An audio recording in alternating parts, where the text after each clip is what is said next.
그리고 생태마을에 물건 팔 일이 있으면 거기 가서 그 이쁜 얼굴로 물건을 파는데 참 예쁘더라고. 더욱이 나를 향한 마음은 더 이뻤어. 나를 향한 마음은 더 이뻤어.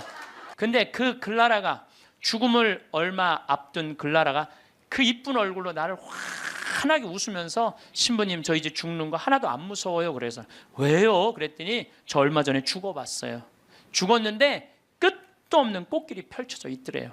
그러니까 꽃같이 산 여자는 꽃길을 가나 봐. 꽃같이 산 여자는 꽃길을 가나 봐. 저는 확실히 그걸 믿어요. 죽으면 당연히 꽃밭 갈겠지, 당연히. 난 그렇게 믿어요. 근데 여러분들, 이 세상을 진흙탕같이 산 사람은 어디 갈 것 같아요? 진흙탕길 가게 돼 있어. 여러분들 마음 안에 가시가 너무 많아. 남편 미워하는 가시, 시어머니 미워하는 가시, 자식 미워하는 가시, 본당 신부 미워하는 가시, 본당 수녀 미워하는 가시, 레지오 단장 미워하는 가시, 그냥 온몸에 가시가 돋아 있어. 누구 하나 걸리만 해라 찔러갖고 그냥 피를 버리라 벼르고 있어. 이 사람 죽으면 어디 갈 것 같아요? 가시밭길 가게 돼 있어요. 그러니까 여러분들 죽어서 가시밭에 뒹굴르기 싫으면은 지금 내 마음 안에 있는 가시 빼내야 돼, 빼내지 말아야 돼? 황창현 신부님의 행복 특강 지금 바로 시작하겠습니다. 영상 후반부에 부모님이 돌아가셨을 때 자녀가 무조건 해야 할 3가지도 함께 들으시면 좋겠습니다. 영상이 마음에 드신다면 구독과 좋아요, 알림 설정 부탁드립니다. 시작기도 하고 시작하겠습니다. 성부와 성자와 성령의 이름으로. 사람의 아들이 영광에 쌓여 모든 천사와 함께 오면 자기의 영광스러운 옥자에 앉을 것이다. 그리고 모든 민족들이 사람의 아들 앞으로 모일 터인데 그는 목자가 양과 염소를 가르듯이 그들을 가를 것이다. 그렇게 하여 양들은 자기 오른쪽에, 염소들은 왼쪽에 세울 것이다. 그때 임금이 자기 오른쪽에 있는 이들에게 이렇게 말할 것이다. 내 아버지께 복을 받은 이들아, 와서 세상 창조 때부터 너희를 위하여 준비된 나라를 차지하여라. 너희는 내가 굶주렸을 때 먹을 것을 주었고, 내가 목말랐을 때 마실 것을 주었으며, 내가 감옥에 있을 때 찾아주었다. 그러면 그 의인들이 이렇게 말할 것이다. 주님, 저희가 언제 주님께서 굶주리신 것을 보고 먹을 것을 드렸고 목마르신 것을 보고 마실 것을 드렸습니까? 언제 주님께서 나그네 되신 것을 보고 따뜻이 맞아드렸고 헐 벗으신 것을 보고 입을 것을 드렸습니까? 언제 주님께서 병드시거나 감옥에 계신 것을 보고 찾아가 배웠습니까? 그러면 임금이 대답할 것이다. 내가 진실로 너희에게 말한다. 너희가 내 형제들인 이 가장 작은 이들 가운데 한 사람에게 해준 것이 바로 나에게 해준 것이다.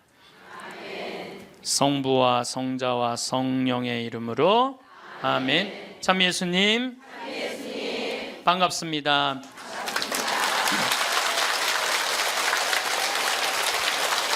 우리는 지금 위령성어를 맞이해서 죽음에 대한 이야기를 심각하게 지금 하고 있습니다. 심각하게 하고 있는데 여러분들은 너무 재밌게 들어주셔서 감사합니다. 제가 20년 전에 평택 비전동 성당에 본당 신부를 할 때요. 이제는 남 경험이 아니라 제 경험입니다. 이제까지는 책에 나온 얘기, 유튜브에 나온 얘기인데 지금부터는 제 얘기를 하도록 하겠습니다. 1월 1일 날이에요. 평화의 모후 성마리아 대축일 1월 1일 날 미사가 다 끝나고 밤 10시입니다. 보통 미사 다 끝나고 신부가 자기 소파에 앉을 수 있는 시간이 밤 10시거든요. 밤 10시에 앉아서 음악을 듣고 있는데 그 늦은 밤에 초인종이 울렸어요. 사제관. 그래서 내가 나갔더니 엄마, 아빠, 딸 둘이 절 찾아왔어요. 근데 처음 보는 사람들이에요. 처음 보는 사람들이라 세배를 이 늦은 시간에 1월 1일 날 세배를 왔나? 문을 열고 나갔더니 세배 온 사람들이 아니야. 모르는 사람들이니까 어떻게 성당을 오셨습니까? 그랬더니 자기들 입교하려고 왔다는 거예요. 그래서 내가 물었어요. 왜 하필 1월 1일 밤 10시에 입교를 하려고 그러느냐. 그 많은 새털 같은 날 놔두고 왜 1월 1일 날 입교를 하려고 그러냐. 사연이 있느냐? 그랬더니 사연이 있대. 무슨 사연이 있느냐 그랬더니 자기 아버지가 살아생전에 그랬대요. 하느님을 믿느니 내 주먹을 믿어라. 천당, 지옥 이런 건 없다. 니네들 신부 목사들이 니네들 돈 울겨 먹으려고 겁주는 거다. 죽으면 끝나는 거지 무슨 천국 지옥이 있느냐. 성당에 나가면 다리 몽둥이 부러뜨릴 거다. 아주 철저한 무신론자 할아버지였대요. 근데 이 할아버지가 12월 20일 날 죽은 거야. 죽었는데 딱 죽었는데 저승사자가 까만 모자를 쓰고 까만 옷을 입은 저승사자 둘이 자기를 데리러 왔더래요. 자기는 아무것도 없는 줄 알았더니 까만 옷을 입은 사람이 자기를 끝도 없는 어둠으로 끌고 가더래요. 이게 죽었다가 살아 돌아온 사람들의 또 한 10% 정도는 어둠을 경험한다는 거예요. 그 어둠은 상상할 수 없을 정도로 공포스럽대요. 왜? 여러분들 끝도 없는 깜깜한 어둠으로 끌려가면 여러분 어떨 것 같아요? 무섭죠? 한번 상상을 해보세요. 끝도 없는 어둠. 누구는 빛으로 간다는데 끝도 없는 어둠으로 가면 어떻게? 그러니까 만약에 여러분들이 죽었는데 까만 걸 보면 끝난 거야. 여러분들 죽었는데 딱 까맸다. 그러면 이건 지옥이다. 이렇게 생각하면 돼요. 뭘 봐야 돼? 하얀 걸 봐야 돼요. 기도해야 돼. 하얀 빛, 나는 세상의 빛이라는 하얀 걸 봐야 돼. 어쨌거나 이 할아버지는 끌려가면서 끝도 없는 어둠으로 끌려가면서 이 저승사자들한테 매달렸대요. 나는 살아 돌아가야 된다. 왜 살아 돌아가야 되느냐? 그랬더니 나는 내 자식이 지금 셋이 있는데 그 자식들한테 신앙생활을 못하게 했는데 저승이 없다고 그랬는데 이렇게 저승이 버젓이 있으니 어떻게 하면 좋으냐고. 그래갖고 이 아버지를 땅에다가 3일째 하관 땅에다 묻는데 관을 두들기더래요. 실질적으로 이건 제 경험을 얘기하는 거예요. 관을 두들기를 해. 그럼 뚜껑을 열어보니까 죽은 아버지가 살아 돌아온 거야. 그야말로 죽은 아버지가 살아 돌아온 거야. 그야말로 죽은 아버지가 살아 돌아온 거예요. 여러분들 아까 내가 첫 시간에 계속 그랬죠. 죽은 아버지가 살아 돌아오면 믿을 텐데 그 죽은 아버지가 살아 돌아온 거야. 죽은 아버지가 살아 돌아와서 내가 죽었더니 저승이 있더라. 너희들 신앙생활 해라. 일주일을 살고 이 할아버지가 다시 죽은 거야. 그러니까 2번 초상을 치른 거죠. 2번 초상을 치르고 난 다음에 이 집안은 밤 10시에 날 찾아온 거예요. 그래갖고 우리 교리반에 등록을 해서 열심히 교리를 받고 한 번도 안 빠졌어요. 이 집 식구들은 열심히 교리를 하고 세례를 준 집이 있어요. 여러분들 성서에 부자와 나자로 얘기가 나와요. 마리아, 마르타, 오빠 나자로 말고 거지 나자로 얘기가 나와요. 아시죠? 네, 이 거지는 아무도 먹을 걸 주는 사람이 없었어요. 그래서 너무 배가 고팠어. 그래갖고 사람들이 그 부자네 집에 갖다 놨어. 그래갖고 그 떨어지는 빵부스러기라고 먹으려고 그랬는데 빵부스러기도 둔 사람이 없는 거야. 오히려 내가 얻어먹으려고 했더니 개가 와서 내 종기를 핥고 있었어. 나자로 종기를 핥고 있었어. 그래서 나자로도 죽고 그 부자도 죽었어요. 근데 이 부자가 죽어서 어딜 갔느냐? 지옥을 간 거야.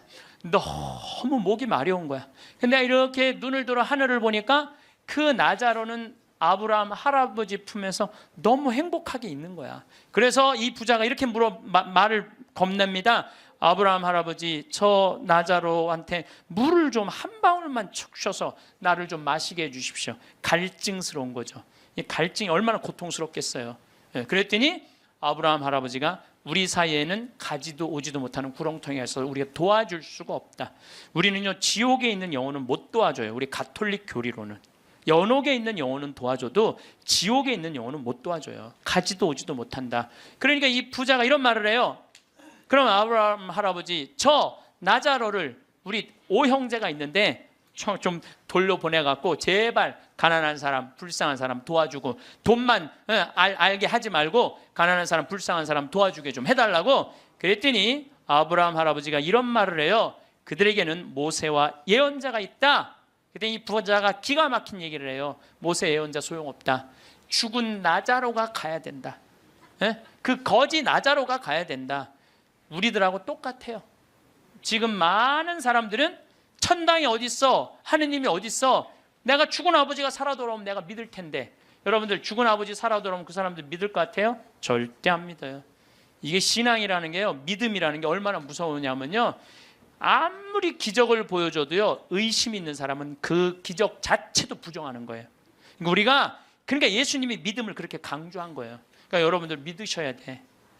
또 내가 신학생 때 잊지도 못하는 사건이에요. 우리 2층 집 그 집도 다 세례받은 집인데 원래는 그 집은 절을 다녔어요. 절을 다녔는데 그분이 당뇨로 15년 동안 알아 누웠어요. 근데 죽기 3일 전에 부인한테 그러더래요. 여보, 수녀님 좀 모시고 오라고. 그랬더니 아내가 그랬대요. 당신 죽을 때가 되니까 스님하고 수녀님을 구분하지 못하느냐고.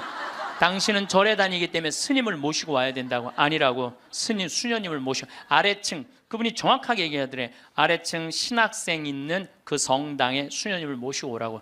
당신 도대체 왜 그러느냐고. 내가 조금 전에 환시를 봤는데 우리 집에 비행기가 한 대 와서 나보러 타라고 그래서 이게 하늘로 당신을 데리고 가는 비행기라고. 타보니까 신부님, 수녀님이 꽉 차 있더래. 그래서 수녀님이 딱 한 자리, 이게 당신 자리라고.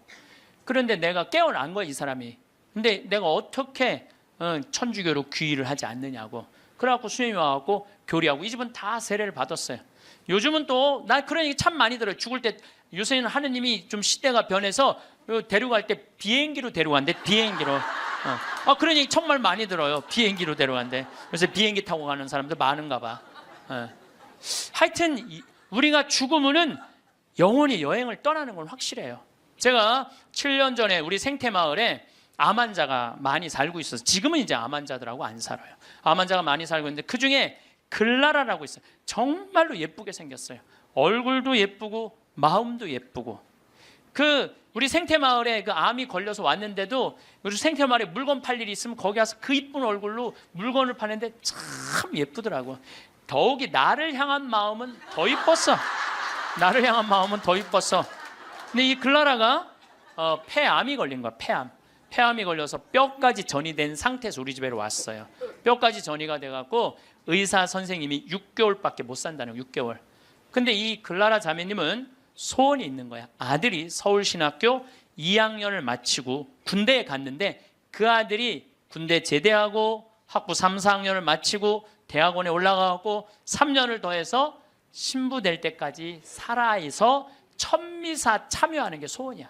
천미사.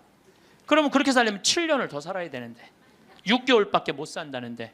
그래서 우리 황토 집에서 살아보자. 그래갖고 이제 황토 집 25평을 드렸어요. 그 그레고리오 형제님하고 글라라 자매님한테. 근데 기적같이 4년을 더 살았어요. 4년을. 서울대병원에서 당신은 살아있는 기적이라고. 온몸에 암세포가 있는데 이렇게 멀쩡한 거 보면 당신 기적 아니고는 설명이 안 된다고 맨날 의사 선생님이 그랬대요.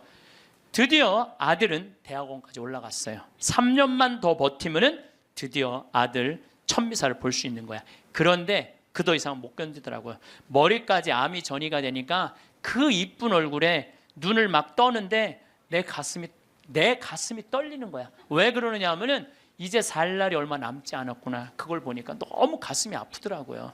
결국은 일산 암센터로 갔어요. 내가 너무너무 사랑하는 가족들이니까 내가 찾아갔죠. 근데 그 글라라가, 죽음을 얼마 앞둔 글라라가 그 이쁜 얼굴로 나를 환하게 웃으면서 신부님 저 이제 죽는 거 하나도 안 무서워요. 그래서 왜요? 그랬더니 저 얼마 전에 죽어봤어요. 죽었는데 끝도 없는 꽃길이 펼쳐져 있더래요. 끝도 없는 꽃길이 펼쳐져 있는데 그러더래요. 이 길이 하느님, 예수님, 성모님 만나러 가는 길이라고. 그러니까 꽃같이 산 여자는 꽃길을 가나 봐. 꽃같이 산 여자는 꽃길을 가나 봐. 저는 확실히 그걸 믿어요. 왜냐하면 저도 강원도 평창에 살면서 마음이 참 좋아요. 생전 사람 미워할 일이 있어야지. 사람을 만나야지 사람을 미워하지. 사람을 만나야지. 거기 일어나 보면 아름다워. 요즘은 또 물안개 피는 계절이거든요. 강에 물안개 피면요 너무 아름다운 거야. 밤하늘의 별도 아름답고 이 단풍도 아름답고 그냥 여기에 감사의 꽃, 찬양의 꽃, 사랑의 꽃이 흘러 넘치는데 죽으면 당연히 꽃밭 갈겠지. 당연히. 난 그렇게 믿어요. 끝도 없는 꽃길을 가고. 근데 여러분들 이 세상을 진흙탕같이 산 사람은 어디 갈 것 같아요? 진흙탕 길 가게 돼 있어. 여러분들 마음 안에 가시가 너무 많아. 남편 미워하는 가시, 시어머니 미워하는 가시, 자식 미워하는 가시, 본당 신부 미워하는 가시, 본당 수녀 미워하는 가시, 레지오 단장 미워하는 가시. 그냥 온몸에 가시가 돋아있어. 누구 하나 걸리만 해라 찔러갖고 그냥 피를 버리라 별르고 있어. 이 사람 죽으면 어디 갈 것 같아요? 가시밭길 가게 돼 있어요. 그러니까 여러분들 죽어서 가시밭에 뒹굴르기 싫으면은 지금 내 마음 안에 있는 가시 빼내야 돼, 빼내지 말아야 돼? 누구를 위해서? 그러니까 여러분들 남을 용서하는 게 기분 나쁜 게 아니에요. 남을 용서하는 거는 나를 위해서 용서하는 거야. 그 사람을 위해서 용서하는 게 아니고. 그러니까 다 가시를 빼고 마음 안에 사랑의 꽃, 용서의 꽃, 희생의 꽃, 감사의 꽃, 찬양의 꽃이 있어야 돼. 네, 뭐 여기 많은 교우들 중에 신부님 좀 미워서 죽게 자랑이 아니에요. 그게 나 곧 가시밭길 뒹굴로 준비돼 있어요. 그 얘기하고 똑같은 거예요. 끝도 없는 꽃길이 펼쳐져 있더래요. 너무 행복하더래요. 근데 이 집 첫째 아들이 신학생이고 둘째 아들이 안드레아라는 아이인데 그 딸이 또 하나 있어요. 근데 이 둘째가 너무너무 괜찮은 애야. 엄마 아빠는 우리 생태마을에 와서 4년을 살았지. 이 형은 신학교 들어가 있지. 여동생 밥을 고등학생, 수험생 얘가 다 해주는 거야. 대학생이 자기 대학 다니면서. 또 내가 서울교구 서울 이 강남에 사는데 서울 금본당에 강의 오고 물건 팔러 오면은 또 신부님 오신다고 그 젊은 남자아이가 와서 물건 다 파는 거야. 그리고 야 밥 사줄게 그러니 신부님 동생 밥 해줘야 돼. 그리고 얼마나 괜찮은 애예요. 근데 얘가 군대 가서 뭘 배웠냐면 심폐소생술을 배워둔 거야. 엄마가 이제 자다가 죽은 거야. 자다가 죽어서 이제 남편도 엄마 이제 죽었다 다 포기를 했는데 얘는 포기를 안 한 거야. 심폐소생. 엄마는 꽃길을 가고 있는데 이놈은 죽지 말라고 심폐소생술 한 거야. 살려낸 거야. 살려냈어요. 네. 살려내갖고 엄마가 살아난 상태에서 내가 한 번 더 본 거죠. 그래서 이제 병원에 이제 간 거니까. 그래서 글라라 자매가 그러더라고요. 신부님 저 이제 죽는 거 하나도 무섭지 않아요. 이게 주님께로 가는 영광스러운 길이 바로 죽음이에요. 그러더라고요. 네. 그래서 내가 글라라 씨한테 그랬어요. 글라라 이제 걱정하지 마라. 아들 천미사는 내가 하늘이 두 쪽이 나도 내가 땅에서 참여하고 글라라는 하늘에서 참여하고 그렇게 하자. 그리고 한 달 후에 글라라는 세상을 떠났어요. 그런데 그 아들이 이번에 서품을 받았어요. 그런데 문제는 그 아들 서품 받을 때 나는 하와이 해외 강의 중이었어요. 내가 하늘이 두 쪽이나도 참여하겠다고 그러는데 금요일 날 이제 서품식이 있는데 금요일 날 내가 고민을 했어요. 다음은 사이판 강의인데 어떻게 할까? 이게 내가 약속을 하긴 해야 되는데 하늘이 두 쪽이나도 내가 참여하겠다면 분명히 하늘에서 지켜볼 텐데 내가 하늘을 안 믿으면은 내가 그냥 껴먹을 약속을 껴먹어도 되는데 분명히 하늘나라에서 지켜볼 텐데 그 이쁜 글라라가 볼 텐데 그래서 내가 사이판 강의 옆에 한 두세 시간 가면 그걸 포기를 하고 다시 새벽에 한국에 들어왔어요. 새벽에 한국에 들어와서 평창에 들어갔다가 다시 새벽에 주일날 가서 천미사를 참여를 했어요. 천미사를 참여를 했는데 어쩜 그렇게 아들도 잘 낳았는지 엄마가 이쁘니까 아들도 그렇게 잘 낳더라고요. 미사를 봉헌하는데 너무 잘하는 거야. 정말 첫 미사 엄마를 위해서 난 봉헌하는 것 같더라고 느낌이. 그래서 뭐 나는 수원교구 신부니까 뭐 우리 서울교구 교우들 있고 신부님들 와 있는데 뭐 나는 뭐 잘 알지도 못하니까 하늘에다 대고 얘기했어요. 글라라 아들 정말로 잘나서 하느님한테 정말 잘 봉헌했다. 어쩜 저렇게 미사를 잘 봉헌하고 말도 나보다 어쩜 더 잘해. 내가 계속 글라라고 얘기했어요. 나 이제 천미사 참여했다. 나 약속 지켰다. 그리고 다음 날 내가 사이판으로 다시 갔어요. 근데 그 안드레아라는 동생이 미국 유학 중인데 형 서품식이니까 들어왔어. 내 사이판 갔다가 다시 만났어요. 내가 안드레한테 물어봤어요. 내가 너 요즘 네 강의를 한다. 네가 엄마 살려낸 강의 하는데 너 엄마 정말 살려낸 거 맞냐? 이렇게 자기가 정말 살려낸 거 맞다는 거예요. 우리가 죽는 걸로 끝나는 게 아니에요. 하늘나라로 꽃길로 여행을 떠나는 거예요. 여러분 이제 죽는 거 싫어요? 좋아요? 이제 진짜 좋아요? 좋아해야 돼. 우리 그리스도인이 죽는 걸 싫어하면 안 돼. 그래도 죽는 게 싫어. 그래도 살아있는 게 나아. 왜 여러분들 죽는 게 싫은 줄 아세요? 생이별 때문에 그래요. 첫 번째 죽는 게 싫은 건 두려움. 죽음 이후에 어떤 세상이 펼쳐질지 희미하게 아니까. 사도 바오로 말대로 희미하게 아니까 그리고 내가 천당을 갈지 연옥을 갈지 진옥을 갈지 나는 모르잖아. 그러니까 죽는 게 두려워. 두 번째 죽는 게 두려운 이유는 생이별 때문에 그래요. 죽음은 더 이상 사랑하는 남편 볼 수 없잖아. 죽으면 더 이상 사랑하는 아내 볼 수 없고, 아무리 천당을 간다고 해도 이별 아니에요. 사랑하는 자식 볼 수 없고 사랑하는 부모 볼 수 없는 거예요. 지난 봄에 내 친한 동창 신부 아버지가 돌아가셨어요. 근데 나는 그 신부하고도 친하지만 그 아버지하고도 참 친했어요. 그 아버지가 얼마나 나를 좋아했느냐면은 안중분인데 요맘때만 되면 쌀을 쪄서 햅쌀을 갖고 평창까지 갖고 오시는 거예요. 그래갖고 신부님이 새쌀, 햅쌀 먹으라고. 그렇게 친했던 아버지가 나하고 또 똑같이 위암도 같이 걸렸어. 그 같은 시기에. 근데 그분은 3기, 나는 1기. 그래서 나는 뭐 아무 문제가 없었는데 3기인데 안 되겠더라고요. 그래서 이제 84살에 돌아가신 거, 이번 봄에. 근데 이렇게 이제 관에 누워 계신 걸 보니까 우리 아버지도 84살이거든요.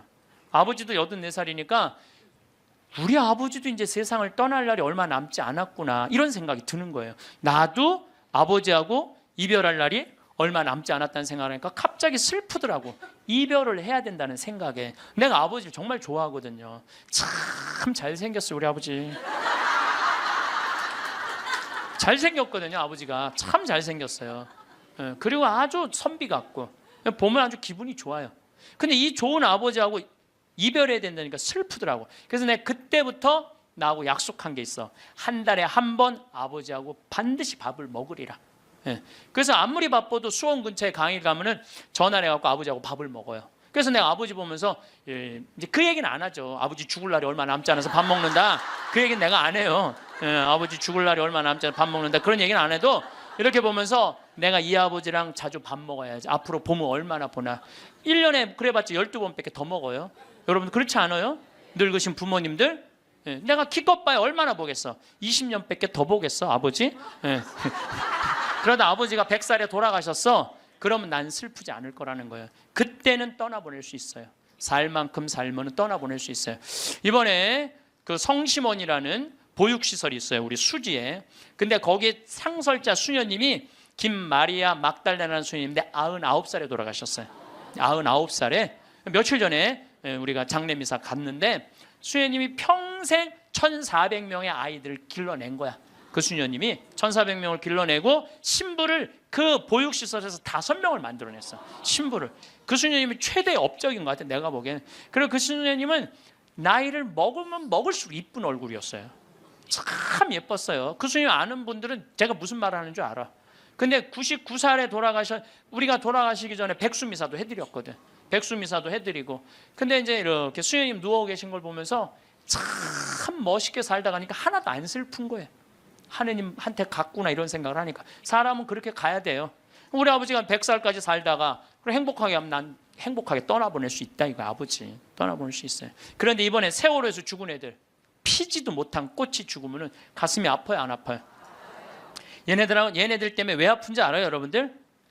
얘네들 엄마들 생각을 해봐. 밥 한 번 더 차려주고 싶고, 한 번 더 쓰다듬어 주고 싶고, 장가도 보내고 싶고, 시집도 보내고 싶고, 쑥쑥 자라고 웃는 모습 하나만 봐도 너무 예쁘고 좋은데 이젠 더 이상 아무리 밥을 차려주고 싶어도 차려줄 수도 없고, 아무리 같이 손잡고 여행을 가고 싶어도 갈 수가 없는 거예요. 내가 아무리 세월호에서 죽은 아이들 천당 접수했다고 이야기한들 이 엄마들한테 위로가 될까요? 이별이 그래서 슬픈 거예요. 사랑을 마저 하지 못했기 때문에. 여러분들 사랑 마저, 이제 좀 사랑 좀 하려고 그랬는데 죽으면 아파요, 안 아파요? 그래서 저는 사랑도 나중에 하지 말아라. 사랑도 언제 해라? 지금 해라. 죽고 난 다음에 울며 불며 통곡하지 말고. 여러분들 주위에 있는 사람들 어떻게 다 소중한 사람들이에요. 지금 사랑해야 돼. 나중에 사랑. 그 어떤 아버지가 단식하고 막 그러면서 그 아이한테 해주지 못한 게 너무 가슴 아프다고 그러잖아요. 죽고 난 다음에 후회하지 말라는 거예요. 옆에 지금 얼마나 소중한 사람들이 있는데 그 소중한 사람들한테 함부로 대하냐, 이거예요. 내가 본당 신부할 때도 60살 먹은 엄마가 죽었어. 40살 된 놈이 와갖고 울며 불며, 생전 찾아오지도 않던 놈, 뭐 4년 5년 한 번도 안 찾아온 놈이 울며 불며 이런 말해요. 왜 죽느냐고. 조금만 더 살면 내가 효도할 텐데. 그 자식은요, 엄마 80에 죽어도 그때 와서 뭐라 그래? 왜 벌써 죽느냐? 좀만 살아도 내가 효도할 텐데. 지금 효도하지 못하는 자식은요, 나중에 절대 효도 못합니다. 여기 지금 60, 70 되신 분들, 지금 40, 50 된 자식들 나중에 효도할 것 같아요? 점점 못합니다. 지금 못하는 자식은 나중에도 못하는 거예요. 그러니까 여기 지금 40, 50대신 분들, 30대신 분들, 내가 부모님한테 나중에 효도해야지. 어린 반푼어치도 없어요. 지금 하지 못하면 나중에도 못하는 거예요. 사랑도 마찬가지고 지금 해야 돼. 죽고 나서 울며 불며 아이고 불쌍해서 어떻게 해. 사랑도 마저 못했는데 그러지 말라는 거예요. 그래서 이별이 슬픈 거예요. 10년 전에 내 동창 신부가 전화를 했어. 밤에 창현아 우리 성당에 와서 장례미사 좀 해달라는 거예요. 야 본당 신부가 넌데 왜 내가 니네 장례미사를 하냐. 그랬더니 자기는 도저히 눈물이 나서 장례미사를 못하겠다는 거예요. 왜? 고등학교 2학년 여학생, 자기를 너무나 따르던 여학생인데 미사 해설도 하고 독서도 하던 아이인데 백혈병에 걸려서 죽었다는 거예요. 백혈병에 걸려서 죽어서 그 집에 갔는데, 초상집에 갔는데 그렇게 눈물이 나더래요. 그 아이의 모습을 보고. 그래서 이 신부가 이제 저녁에 집에 와서 고민을 한 거야. 아니 그 사진만 봐도 눈물이 나는데 장례미사 할 때 자기는 끝까지 할 자신이 없더래요. 그래서 나한테 전화를 한 거야. 네가 좀 해줬으면, 아무 상관없는 네가 와서 좀 해줬으면 좋겠다는 거예요. 그래? 그럼 내가 가서 해줄게. 갔어요. 갔더니 정말 꽃같이 생겼더라고. 예쁘게 생겼어. 그걸 엄마 아빠가 맨 앞에서 보니 안 울어요. 처음부터 울기 시작을 해요. 또 수녀님이 옆에 위로한다고 옆에 앉아있던 수녀님도 그냥 같이 울고, 성당 같이 학생활동하던 애들도 울고, 그걸 보니까 교우들도 울면 계속 울잖아. 다 우는, 옆에 신부 울고 다 우는 거야. 나만 안 울고. 내가 끝까지 했어. 나만 안 울고. 이 피지 못한 꽃이 죽을 때 우리는요 슬픈 거예요. 나는 이번에 그 유병원 씨가 처음에 내가 한 100억 정도 해갖고 보상해주겠다. 나는 그 말이 얼마나 화가 나는지 몰라요. 왜냐하면요 거기 죽은 아이 중에 2명은 예비 신학생이야. 신학교 가려고 그랬던 애들이 우리 교회 안에도 있었어요. 그리고 거기 보니까 그림 잘 그리는 애들도 있고, 거기에 무한한 가능성, 돈으로 따질 수가 없는 거예요. 돈으로 따질 수 없는 꽃을 꺾은 거야. 그럼 책임을 지고 죽어야지. 그게 뭐야? 도망 다니다가 이것도 아니고 저것도 아니고 산 것도 아니고 죽은 것도 아니고. 이 정말로 화가 나요. 화가 나. 그걸 보면은요 얼마나 소중한 아이들인데 우리들이, 이 어른들이 걔네들 앞에 창피한 거예요. 지금 어른들이 그 아이들한테 창피한 거예요. 이거 나는 그때 물론 그 유병원 씨도 나쁘다고 생각하지만 나도 반성 많이 했어요. 난 도대체 뭘 교우들한테 가르친 거야. 내가 못 살았기 때문에 저 아이들이 죽었지 않았나 이런 생각 들더라니까요. 우리 모두의 잘못이죠. 피지 못한 꽃. 그리고 또 장례미사 할 때 언제 이 아프냐 하면은 30살, 40살 된 엄마가 폐암, 위암, 유방암 걸려갖고 3살, 5살, 8살짜리 낳아놓고 애들이 소복 입고 앉아있는 거 쳐다보고 있으면요 가슴이 아파요. 이 엄마는 뭘 못한 거야? 도리를 못한 거야. 부모로서의 도리를 해야 되는데 부모로서 도리를 못한 거야. 부모로서 애들은 적어도 시집장가 보내고 죽어야 될 거 아니야. 근데 그냥 중간에 그냥 그렇게 병으로 죽으면 걔네들은 어떻게 하라고.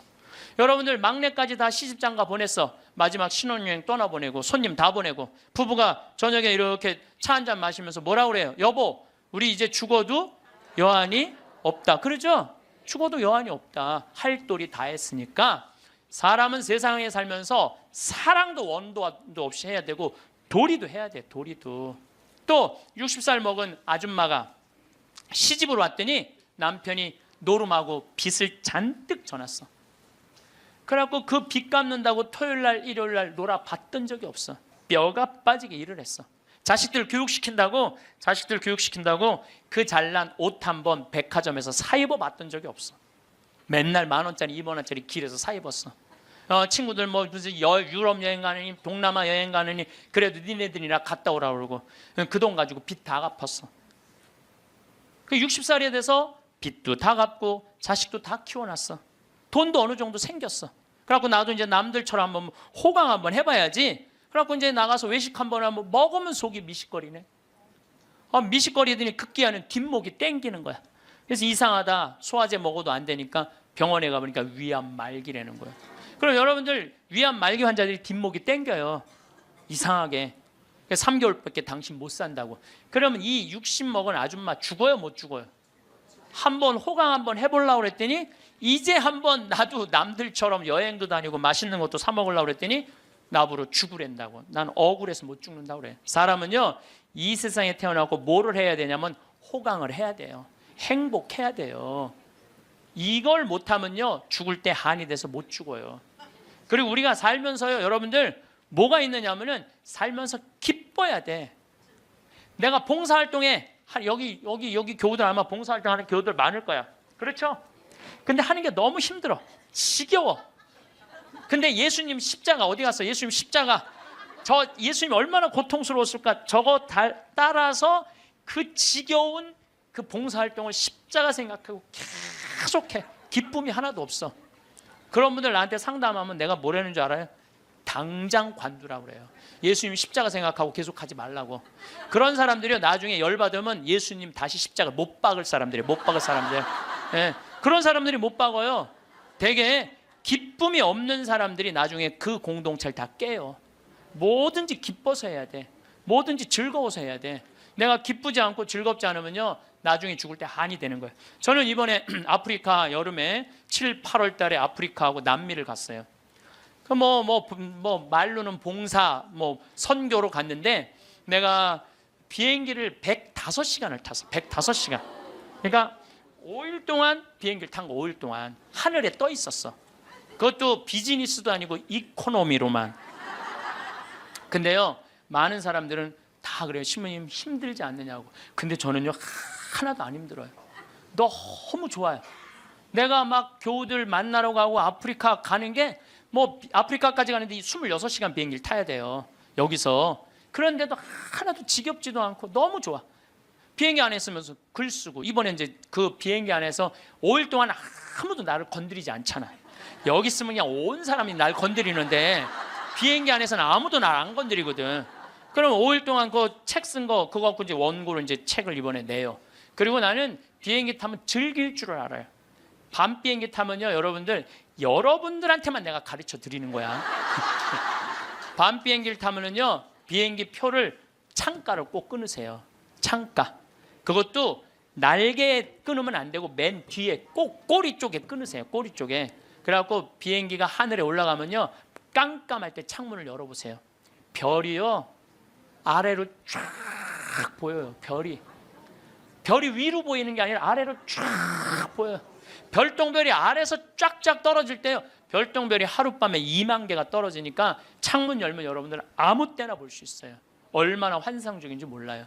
근데 잘 모르고 날개에다 끊으면 그 유도등 때문에 아무것도 안 보여요. 그래서 내가 맨 끝에 끊으라는 거예요. 비즈니스 끊으면 더 좋지. 비즈니스는 날개 앞이니까 잘 보이죠. 근데 거기 너무 비싸니까 날개 끝에 끊어갖고 가면은요 시간 가는 줄 몰라요. 글 읽고 책 쓰고 졸리면 자고 좋아서 하는 일이니까 힘들지가 않은 거예요. 그러니까 우리 인간은 살면서요 즐거워야 돼. 근데 호강을 못하고 죽는 사람들이 괴로운 거야. 그래서 저는 여러분들한테 삶을 좀 즐겨라. 청승 좀 떨지 말아라. 제발. 돈 있는 사람이든 없는 사람이나 다 똑같아. 돈 있는 사람, 돈 없는 사람이나. 그래서 제가 지난 2월 달에 우리 성지순례를 다녀왔어요. 80명의 교우들하고 이스라엘을 10일 동안 걸었어요. 그러니까 무슨 로마 갔다 오고 프랑스 갔다 오고 이게 아니라 나자렛에서부터 갈릴레아까지 걸었어요. 65km를. 근데 이스라엘은 딱 반으로 나누면 돼. 반 딱 나눠갖고 남북 우리나라 38선 가로듯이 반 나눠갖고 아래는 이 예루살렘, 예리고, 베다니아, 그 다음에 가자지구 요즘 전쟁하는 데 있죠? 거긴 사막이에요. 볼 거 아무것도 없어요. 화면을 보면 여러분들 맨날 거기만 보는 거야. 이스라엘을 잘 모르는 거지. 근데 나자렛에서부터 갈릴레아까지는 지중해성 기후예요. 그래서 11월 달에 우기가 시작이 돼. 지금부터. 그럼 2월 달이 되면은요 그 이스라엘 갈릴레아 들판 전체가 꽃으로 덮쳐요. 꽃으로. 그러니까 이스라엘을 성지순례 가면은 2월, 3월, 4월에 가야 돼. 아무것도 모르는 사람이 6, 7월에 여름에 가는 거야. 가면 아무것도 볼 게 없어요. 근데 2월 달에 가면은요 들판에 빨간 아네모네꽃, 우리나라 양귀비꽃 같은 게 있잖아요. 끝도 없이 펴 있어요. 쫙 80명의 교우들이 그 이 아네모네꽃 사이로 걸어가는데 한 폭의 그림이야. 그리고 이제 예수님 루카복음의 4장에 오늘 나한테 기름 부음 받았다. 가난한 이들한테 해방, 묶인 이들한테 자유를, 눈먼 이들에게 빛을. 이게 나한테 이루어졌다. 그러니까 나자렛 동네 사람들이 저거 목수아들 아니야? 목수아들인데 무슨 자기가 왕이 된대. 멱살을 끌고 예수님을 끌고 가요. 어디로 끌고 가냐면 점프 마운틴이라고 시험산으로 끌고 올라가. 거기서부터 걷기 시작을 하는 거예요. 왜냐하면 성서에 그렇게 나와 있거든요. 밀어 떨어뜨리려. 거기 보면 돌바위야. 밀어 떨어뜨리면 예수님은 뼈도 못 추려. 그 이스라엘 평화 밑으로 극절벽이야. 거기서 그들을 뿌리치고 예수님은 복음을 선포하러 제자들과 함께 갈릴레아로 떠나셨다. 거기서 그걸 읽고 우리도 떠나는 거예요. 80명이. 이 예루살렘 대학에서 이번에 2000년 전에 예수님이 2000년 전에 어느 길로 갔을 거를 그대로 고증을 다 해놨어요. 그래서 지저스 크라이스트 트레일이라고 그래. 그리스도의 발자취라고 그래. 그걸 그대로 80명이 따라간 거야. 그러니까 과부의 아들 살린 나인이라는 동네도 들르고, 그 다음에 예수님 거룩한 변모한 다볼산도 가고, 그 다음에 가나의 혼인잔치도 가고, 예수님 맨날 먹을 거 사러 가면 세폴이라는 동네도 가고, 그 다음에 이제 히틴의 뿌리라고 밀밭. 여러분들 이스라엘은요 식량 자급률이 100%예요. 밀밭이요 끝도 없어요. 우리가 이스라엘 잘 모르는 게 너무 많아. 맨날 비행기 타고 버스 타고 다녀서 몰라. 걸어 다녀 보면요 밀밭이 끝도 없어. 그리고 양쪽에는 노란 겨자꽃이 65km 내내 펴 있는 거예요. 노란 겨자꽃이. 겨자가 왜 노래인 줄 알아요? 꽃이 노래서 겨자가 노래인 거예요.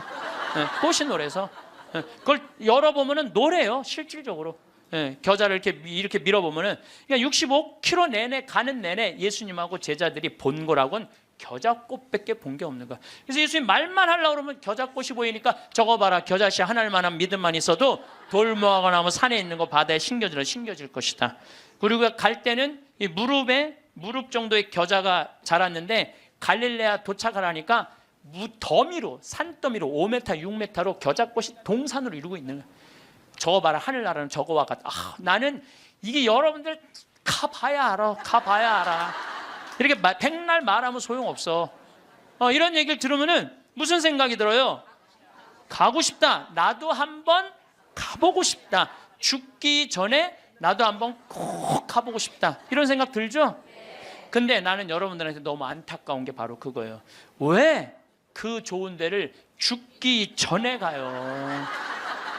지금 가면 안 돼? 지금 가세요. 지금 여행은 가슴이 떨릴 때 가야지 다리가 떨릴 때 가면 안 된다니까요. 그걸 죽기 전에는 다리 떨려서 못 간다니까요. 죽기 전에 가지 말고 지금 가세요. 내가 오늘 강의를 딱 왔는데 여기 이제 여기 명동성당 아주 이제 잘 해놨어. 보니까 아주 잘 해놨어. 아주 속이 후련해. 사람이 이제 모일 수 있는 장소도 있고 커피 마실 수 있는 장소도 있고 위도 아주 잘 해놨어. 근데 이제 지하 1층 강당에 갔는데 저기 우리 경비하는 아저씨 한 분이 딱 나를 와서 손을 딱 잡는 거예요. 신부님 너무 감사하다는 거예요. 그래서 제가 뭐가 감사합니까? 신부님 말씀대로 내가 가슴이 떨릴 때 저기 콤포스텔라 스페인 그거를 40일 동안 걸었다는 거예요. 40일 동안 신부님 말대로 집 잡혀서 갔다 왔다는 거예요. 집 잡혀서. 그런데 자기가 은혜를 너무 많이 받았다는 거. 내가 이게 이스라엘 성지를 이렇게 가면서 그 학생 하나가, 그 아이 잊지 못하는 아이가 있어요. 학생 하나가 딱 나를 만났는데 얘가 나를 어떻게 쳐다보느냐면 흰 눈동자 95%, 까만 눈동자 5% 뜨고 쳐다보더라고요. 왜냐하면은 너 때문에 내가 끌려왔다 이거야. 네가 성지순례 쑥덕거려서 엄마 아빠가 가면서 얘를 강제로 끌고 온 거야. 그러니까 나를 흰 눈동자 95%, 까만 눈동자 5% 쳐다보는 거죠. 근데 얘가 성지순례를 하는 첫날부터 눈이 아주 도끼가 있더니 이틀째, 3일째 예수님이 걸어간 길을 걸으면서 예수님을 만나더라고요. 일주일째는 눈빛이 완전히 모세의 눈빛이 됐어. 관상의 눈빛이. 근데 얘가 성지순례하고 한 달 후에 나한테 편지를 했어요. 신부님, 저 가슴이 뜨거워서 어떻게 주체할 수가 없어요. 하느님이 내 안에 살아 움직여서 자기가 어떻게 할 수가 없다는 거예요. 근데 며칠 전에 내가 서천이라는 곳에 강의를 갔는데 그쪽 분이에요. 엄마 아빠가 왔어. 신부님, 걔가 워낙 똑똑한 애거든요. 공부를 잘했던 애야. 근데 화학과를 갔는데 자기는 길을 못 찾아갖고 공부하는 게 싫다는 거야. 근데 얘가 지금 학교를 관두고 의대 공부를 한다는 거예요. 그래서 이제 내가 그랬거든. 나 좀 아프리카 봉사 가니까 의사가 돼갖고 좀 공부 좀 해라고. 근데 얘 공부하는 거예요. 이게요, 사람이요, 성지를 한번 갔다 오면요, 죽으면은 제일 좋은 건 죽으면 인생이 바뀌어. 죽어봐야 철이 드는데 죽는 건 좀 어려우니까 어떻게? 성지를 갔다 오는 게 좋아. 그러니까 여러분들 죽기 전에 가지 말고 언제가? 지금 가세요. 무슨 돈으로? 집 잡혀서 가라. 집 잡혀서. 집 잡혀서 가라. 여러분들 집 갖고 갈 거예요?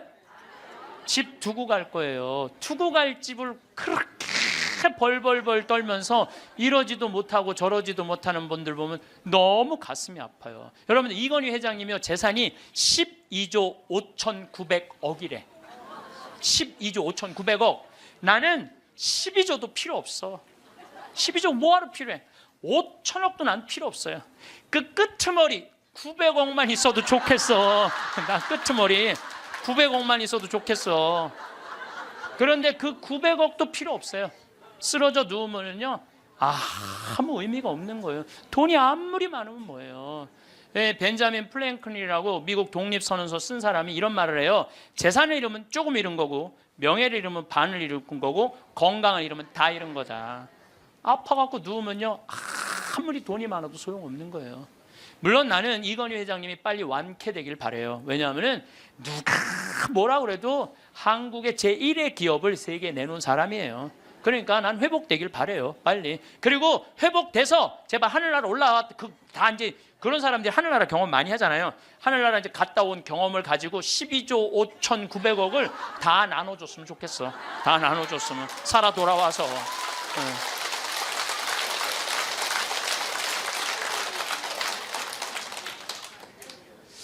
우리가요, 인생은 땅 따먹기하고 똑같은 거예요. 여러분도 어렸을 때 땅 따먹기 해봤어요, 안 해봤어요?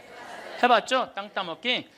동그라미 운동장 그리고 이렇게 신발 이렇게 돌려갖고 10원짜리로 3번 튀겨갖고 들어오면 내 땅, 못 들어오면 내 땅 아니고 막 그러다가 막 점점 땅이 좁아지는데 그 밑 담은 닿니 안 닿니 머리끄댕이 막 싸우고 그러잖아요. 해가 뉘엿뉘엿질 때 엄마가 데리러 나와요. 철수야, 영희야, 너 해졌다. 밥 먹으러 가자. 그럼 얘네들 중에 단 한 명도 엄마, 나 이거 내가 오늘 오후 내내 딴 땅이니까 나 이거 파갖고 들어가면 안 돼? 그리고 학교 운동장 파갖고 들어가는 애들 있어요? 손 탁탁 털고 들어가요. 그게 인생이에요. 여러분들 처음에 시집 와갖고 사글세, 월세, 전세 18평, 25평, 40평까지 넓혀갔어. 근데 하느님이 마지막 날, 얘야 너 인생에 해가 졌다. 마리아야, 베드로야, 너 이제 들어와라. 그럴 때 하느님, 나 이거 평생 딴 땅이니까 내 이거 파갖고 들어갈게요. 그리고 40평 지하로 저 무덤으로 쥐고 가는 사람 있어요, 없어요? 손 탁탁 털고 들어가요. 손 탁탁 털고 들어갈 걸 그걸 왜 못 쓰고 벌벌벌벌 떠냐 이거야. 집 잡혀서 여행도 다니고 어려운 사람도 도와주고, 맛있는 것도 사 먹고, 그리고 즐겁게 살다가 죽으면 되지. 그걸 그냥 아까하고 뒷방에서 벌벌벌벌 떨다가 죽어. 신부님, 빚 없는 사람, 집 없는 사람 어떻게 하라고 맨날 집 잡히라. 걱정하지 말아라. 국가에서 용돈 나온다. 20만 원. 많은 분들이 이런 얘기해요. 신부님, 10년 전에 이런 얘기를 해요. 내가 10년 전에 54,000원 나올 때, 10년 전에 54,000원 나왔거든요. 할머니들 죽지 않고 조금만 버티면은 20만 원 나온다. 20만 원 나왔어요. 제가 다시 얘기합니다. 여러분들 이제 죽지 않고 좀만 10년만 더 버티면요, 얼마 나오면 50만 원 나와요. 50만 원 나오게 돼 있어요. 그런데 문제는 돈이 나오고 안 나오고가 문제가 아니에요. 그 돈을 쓸 줄을 모르는 거예요. 나와도 그 돈 쓸 줄 모르고 벌벌벌벌 떨다가 자식 그거 모아갖고 뒷바라지 해주는 할머니들 많아요. 그리고 또 어떻게? 버림받고. 그런 할머니들 대한민국에 수도 없이 많아요. 그리고 인생 가슴 치면서 죽을 때 내가 왜 그렇게 살았을까? 후회하는 할머니들 많아요. 그래서 죽을 때는 여러분들 3가지 갖고 가는 거예요. 추억 갖고 가는 거예요. 내가 인생을 어떻게 살았구나. 그 다음에 죽을 때 뭐 갖고 가? 선행 갖고 가는 거. 선행. 내가 살아서 불쌍한 사람 도와준 거. 그리고 죽을 때 뭐 갖고 가냐면 믿음 갖고 가는 거. 믿음. 이 세 가지가 없는 사람은요, 무슨 노잣돈, 무슨 신발 세 켤레, 밥 세 그릇을 갖고 가는 게 아니야. 추억이 없는 사람은 죽을 때 억울해서 못 죽어요. 선행이 없는 사람은 죽을 때 불안해서 못 가요. 믿음이 없는 사람 그야말로 노잣돈이 없어서 못 떠나는 거예요. 이 얘기는 내가 다음 시간에 이 얘기는 하도록 하겠습니다. 마침 기도 바치겠습니다.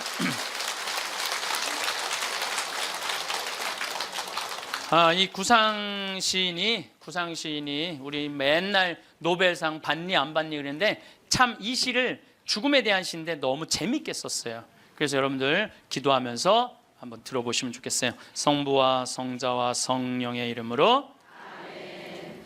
흰 혼이불에 덮여 엠브론스에 실려간다.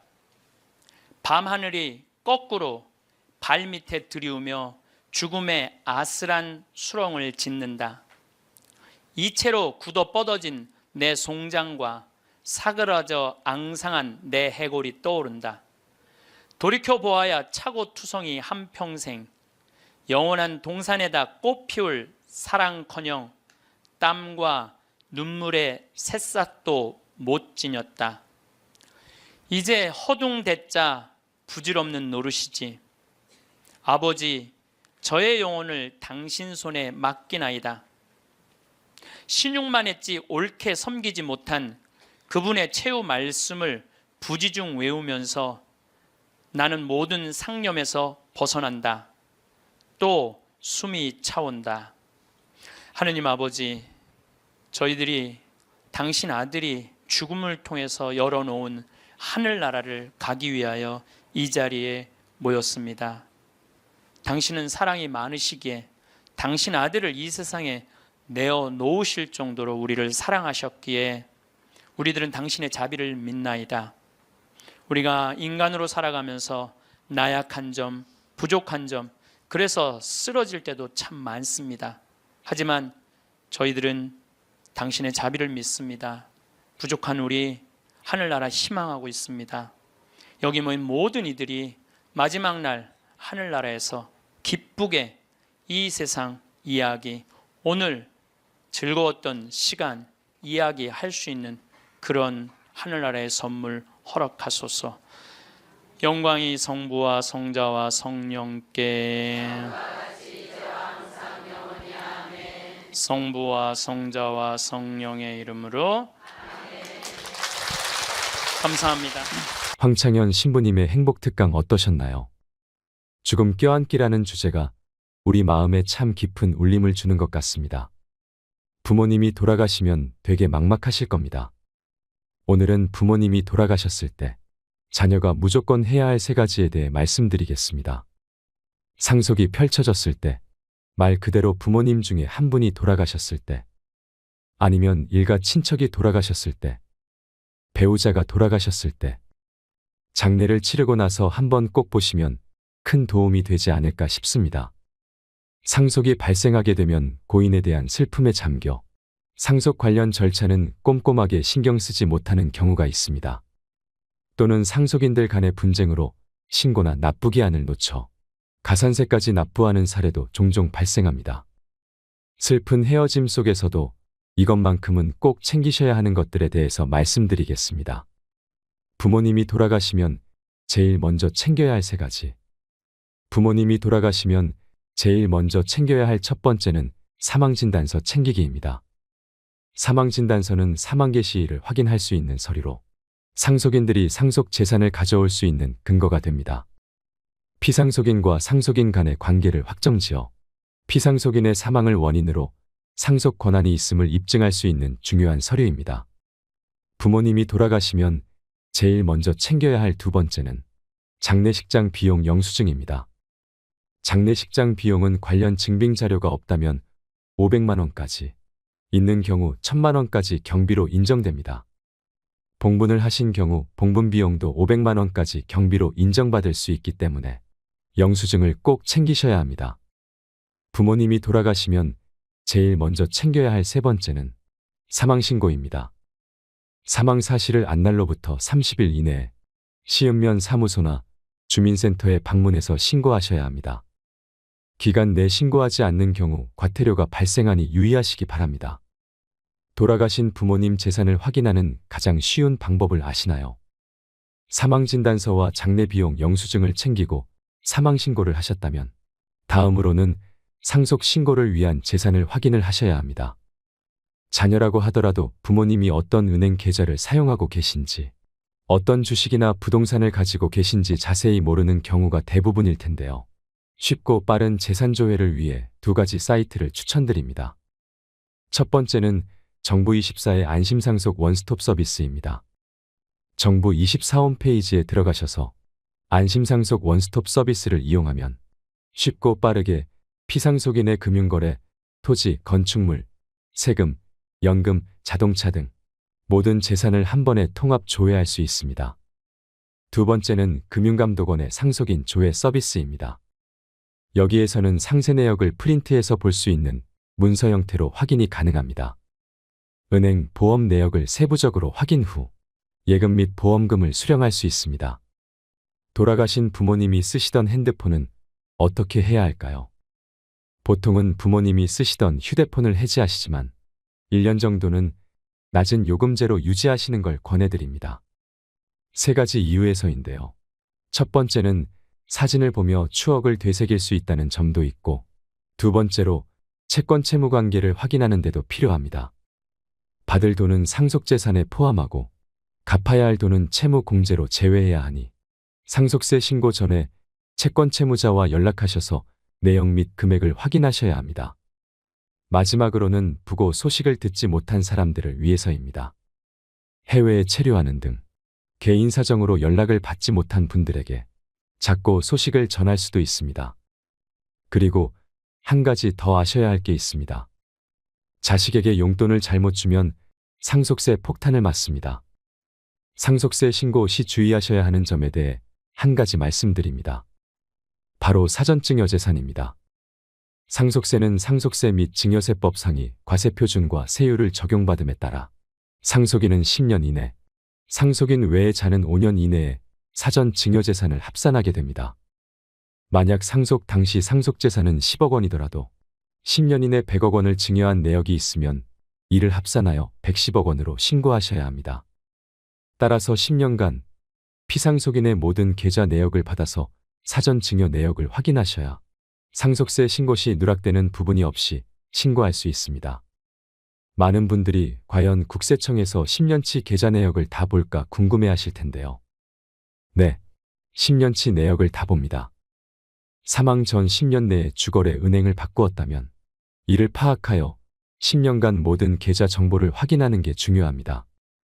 10년치 계좌 내역만큼은 전수로 확인하기 때문에 반드시 꼼꼼하게 확인하셔야 가산세를 피할 수 있습니다.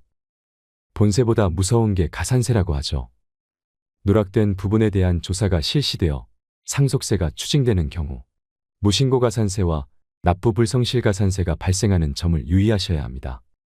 실제로 잘못된 신고로 증여재산가액은 3억 원이었으나 추후 가산세까지 추징되어 납부해야 할 세금이 3억 2천만 원이 된 경우도 있었습니다. 만약 고인의 자산보다 채무가 많은 경우에는 상속포기나 한정승인 제도를 활용하셔야 합니다. 상속포기는 피상속인의 자산과 채무 일체를 포기하는 것이고, 한정승인은 채무액까지만 자산을 승계하는 것을 말합니다.